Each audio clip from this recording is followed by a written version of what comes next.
ಸೂತ್ರ 29 ಪ್ರಸಂಖ್ಯಾನ್ಯೇಪ್ಯ ಕುಸೀದಸ್ಯ ಸರ್ವತಾ ವಿವೇಕಖ್ಯಾತೇರ್ಧರ್ಮಮೇಘ ಸಮಾಧಿ. ಪದಗಳ ವಿಭಾಗ. ಪ್ರಸಂಖ್ಯಾ ಅಪಿ ಕುಸೀದಸ್ಯ ಸರ್ವತಾ ವಿವೇಕಖ್ಯಾತಿ ಧರ್ಮಮೇಘ ಸಮಾಧಿ. ಪ್ರಸಂಖ್ಯಾ ಅಂದರೆ ಯೋಗ ವಿದ್ಯೆಯಿಂದ ಮತನ ಮಾಡಿ ಉಂಟಾದಂತಹ ಜ್ಞಾನ. ಅಪಿ ಎಂದರೆ ಕೂಡ. ಕುಸೀದಸ್ಯ ಅಂದರೆ ನಿರಾಸಕ್ತಿಯಿಂದ ತ್ಯಜಿಸಲ್ಪಟ್ಟದ್ದವು. ವಿವೇಕ ಖ್ಯಾತಿ ಎಂದರೆ ಸ್ವರೂಪ ಜ್ಞಾನ. ಧರ್ಮಮೇಘ ಎಂದರೆ ಎಲ್ಲ ಭಾವಗಳಲ್ಲೂ ದೈವಿಕ ತನವನ್ನು ತುಂಬಿಕೊಂಡಂತಹ ಜ್ಞಾನ. ಸಮಾಧಿ ಎಂದರೆ ಪ್ರಶಾಂತತೆ. ಭಾವಾರ್ಥ: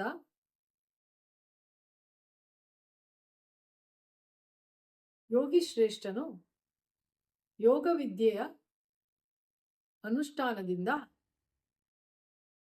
ಸರ್ವತಾ ಅಂದರೆ ಎಲ್ಲ ಅವಸ್ಥೆಗಳಲ್ಲಿಯೂ ಎಲ್ಲ ಸಂದರ್ಭಗಳಲ್ಲಿಯೂ ಅಂದರೆ ಸ್ವಪ್ನ, ಜಾಗೃತ, ಸುಷುಪ್ತಿ, ತುರಿಯ ಅವಸ್ಥೆ ಇವೆಲ್ಲವನ್ನು ದೈವೀಕರಣ ಮಾಡಿಕೊಂಡಾಗ ಸ್ವಪ್ನಾವಸ್ಥೆಯಲ್ಲಿ ಸ್ವಪ್ನವು ಇಲ್ಲದಂತಾಗುತ್ತದೆ. ಅಂದರೆ ಸ್ವಪ್ನ ಬೀಳುವುದಿಲ್ಲ. ಜಾಗೃತ ಅವಸ್ಥೆಯಲ್ಲಿ ಸಂಯಮ ವಿದ್ಯೆಯಿಂದ ಅದನ್ನು ಸಕ್ರಿಯತೆಗೆ ತಂದುಕೊಂಡಿರುತ್ತಾನೆ. ತುರ್ಯಾವಸ್ಥೆಯು ದೈವಿ ಭಾವದಿಂದ ತುಂಬಿರುತ್ತದೆ. ಈ ಎಲ್ಲ ಅವಸ್ಥೆಯಲ್ಲೂ ಅಂತಃಕರಣ ಚತುಷ್ಟಯಲ್ಲೂ ದೈವಿ ಭಾವ ಇರುವುದರಿಂದ ಇದನ್ನು ಧರ್ಮಮೇಘ ಎಂದು ಹೇಳಬಹುದಾಗಿದೆ. ಅವನ ಯೋಗಾನುಷ್ಠಾನದಿಂದ ಅವನಿಗೆ ಉಂಟಾದ ಜ್ಞಾನವು ವಿವೇಕ ಜ್ಞಾನವಾಗಿರುತ್ತದೆ. ನಂತರ ಸರ್ವಂ ಕಲ್ವಿದಂ ಬ್ರಹ್ಮ ಅಂದರೆ ಇಲ್ಲಿರುವಂತಹ ಎಲ್ಲವೂ ಬ್ರಹ್ಮಮಯವಾಗಿರುತ್ತದೆ. ಬ್ರಹ್ಮನನ್ನು ಬಿಟ್ಟು ಬೇರೆ ಇಲ್ಲ. ಏಕಮೇವ ಅದ್ವಿತೀಯ ಬ್ರಹ್ಮ. ಬ್ರಹ್ಮನು ಒಬ್ಬನೇ. ಬ್ರಹ್ಮನನ್ನು ಬಿಟ್ಟು ಎರಡನೆಯದಾದುದು ಮತ್ತೊಂದಿಲ್ಲ. ಈ ಭಾವನೆಯನ್ನು ಅವನು ತುಂಬಿಕೊಂಡಿರುತ್ತಾನೆ. ಅವನು ಕಣ್ಣು ತೆರೆದಾಗ ಅವನಿಗೆ ಸಗುಣ ಬ್ರಹ್ಮ ಕಾಣುತ್ತದೆ. ಕಣ್ಣು ಮುಚ್ಚಿದಾಗ ಅವನಿಗೆ ನಿರ್ಗುಣ ಬ್ರಹ್ಮ ಅನುಭವವಾಗುತ್ತದೆ. ಆ ಸ್ಥಿತಿಯಲ್ಲಿ ಅವನಿಗೆ ಯಾವುದು ಕ್ಷುದ್ರವೂ ಅಲ್ಲ, ಯಾವುದು ಮುಖ್ಯವೂ ಅಲ್ಲವ, ಎಲ್ಲವೂ ಬ್ರಹ್ಮಮಯವಾಗಿರುತ್ತದೆ ಎಂಬುದು ಈ ಸೂತ್ರದಲ್ಲಿ ಮನವರಿಕೆ ಮಾಡಿರುತ್ತದೆ.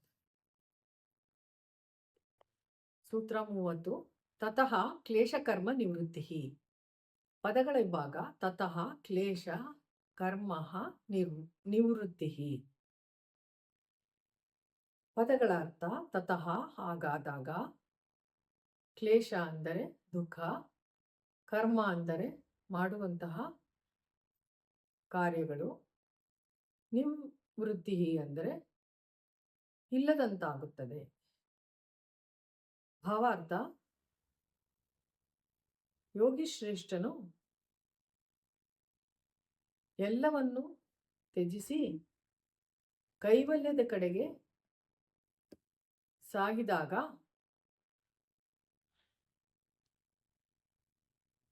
ಆ ನಿರ್ಬೀಜ ಸಮಾಧಿಯಿಂದ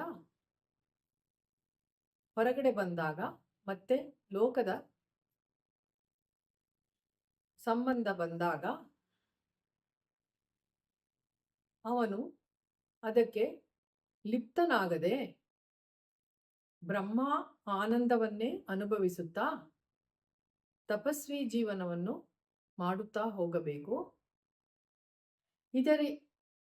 ಇದರಿಂದ ಈ ಉಪಾಯ ಪ್ರತ್ಯಯಗಳು ಹಾಗೂ ಈಶ್ವರ ಪ್ರಣಿಧಾನದಿಂದ ಅವನು ಕೈವಲ್ಯದ ಕಡೆಗೆ ಅನುರಕ್ತನಾಗುತ್ತಾನೆ. ಆಗ ಅವನ ಕ್ಲೇಶಗಳೆಲ್ಲವೂ ಇಲ್ಲದಂತಾಗುತ್ತದೆ. ಅವನ ಕರ್ಮವು ನಿಷ್ಕಾಮ ಕರ್ಮವಾಗುತ್ತದೆ. ಅಂದರೆ ಅವನು ಮಾಡುವಂತಹ ಕೆಲಸವು ಲೋಕಹಿತವಾಗುತ್ತದೆ ಹಾಗೂ ಶಿಷ್ಯರಿಗೆ ಕೈವಲ್ಯವನ್ನು ಕೊಡುವಂತಹ ಕರ್ಮಗಳನ್ನು ಮಾಡುತ್ತಾ ಹೋಗುತ್ತಾನೆ. ಇದರಿಂದ ಅವನ ಬದುಕೇ ಒಂದು ಯಜ್ಞವಾಗುತ್ತದೆ. ಈ ಬದುಕಿನಲ್ಲಿ ಅವನ ಪ್ರತ್ಯೇಕತೆಯು